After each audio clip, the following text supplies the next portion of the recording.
Téléspectateurs de Ose TV, bonjour et bienvenue à votre émission Le Spécialiste. Dans ce numéro, nous parlerons d'agriculture biologique avec M. Malik Deya. Il est consultant formateur en économie de gestion agro-pastorale et directeur du cabinet Ebenezer Agro-Technologie. Bonjour M. Deya. Bonjour et bonjour aux spectateurs de Ose TV. Alors, M. Deya, sans transition aucune, nous voulons savoir pour les néophytes comme nous, qu'est-ce qu'on doit savoir de l'agriculture biologique? L'agriculture biologique. Bon, avant de commencer, déjà il faut définir ce que c'est que l'agriculture.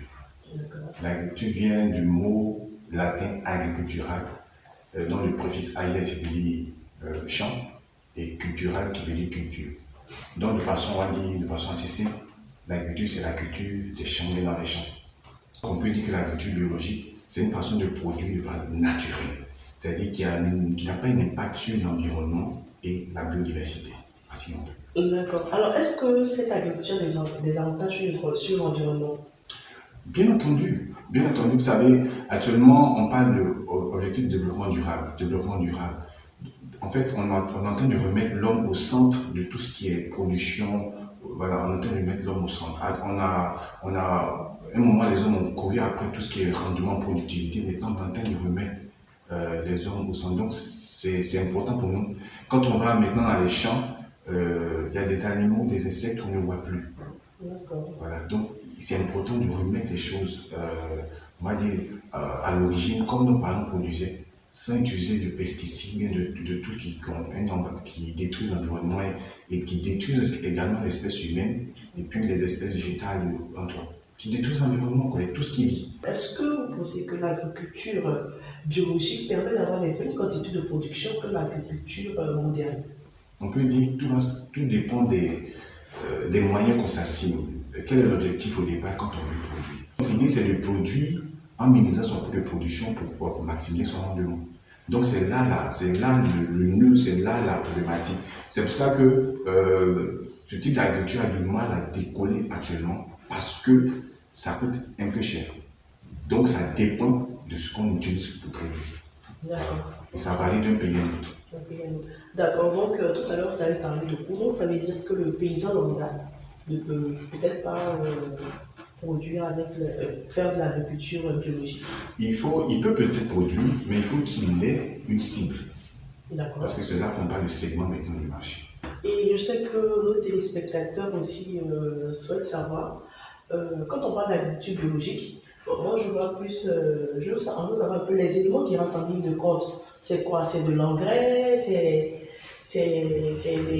des plantes séchées? Qu'est-ce qui rentre dedans comme élément? Toute plante ou bien toute production qui demande dans sa technique des moyens de production qui ne rentrent pas dans ce calibre-là sont appelés, on va dire, bio. Vous voyez, on n'utilise pas peut-être des engrais chimiques. Sinon, les engrais peuvent être trouvés de façon naturelle.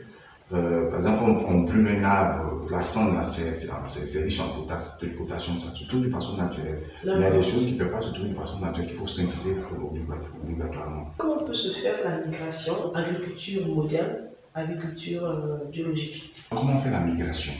Tout va dépendre maintenant de l'objectif qu'on s'assigne. Est-ce que quand je produis, mon objectif c'est la qualité ou bien c'est le rendement? Selon le calibre dans lequel on se situe, on va faire la migration. Mais la problématique majeure ici, c'est la cible. Parce que le marché, on est dans un marché concurrentiel, on est compétitif, un marché de compétition. Donc, si je fais de l'agriculture moderne, c'est-à-dire que mon objectif, c'est le rendement, la quantité, et que je vais passer à la qualité, bien entendu, le rendement suit aussi. Mais il faut que, puisque les coûts sont un peu élevés, il faut que moi, maintenant, j'adapte ça à une cible. Donc, c'est pour ça qu'il est important de faire la com autour. Par exemple, pour ma part, je pense que la production de qualité, c'est ce qu'il faut encourager. Mais si on doit encourager ça, il faut que l'État joue son rôle également pour accompagner ou bien peut-être réduire les prix des intrants parce que ça coûte excessivement cher. Un engrais bio, ça coûte extrêmement. Il y a les biopesticides, c'est-à-dire à la fois qui luttent contre les insectes et en même temps qui sont des engrais, mais ça coûte, c'est pas la portée de tout le monde. Effectivement. D'accord, monsieur Deya, nous sommes au thème de notre entretien. Donc déjà, on doit avoir deux petites informations sur le cabinet Bénédien et par la suite votre mot de fin. Pour ce qui est du cabinet, nous sommes à la Riviera à Toban, numéro du 30e. Et nous faisons tout ce qui est formation, conseil, suivi, développement durable, et bien évidemment, puis aide à la commercialisation, c'est-à-dire la négoce de produits agricoles. Le numéro, c'est mon numéro direct, je vais le donner, c'est le 71 61 55 62. Ok, merci Monsieur Léa. Merci pour tout ce que vous faites pour la vulgarisation de cette méthode.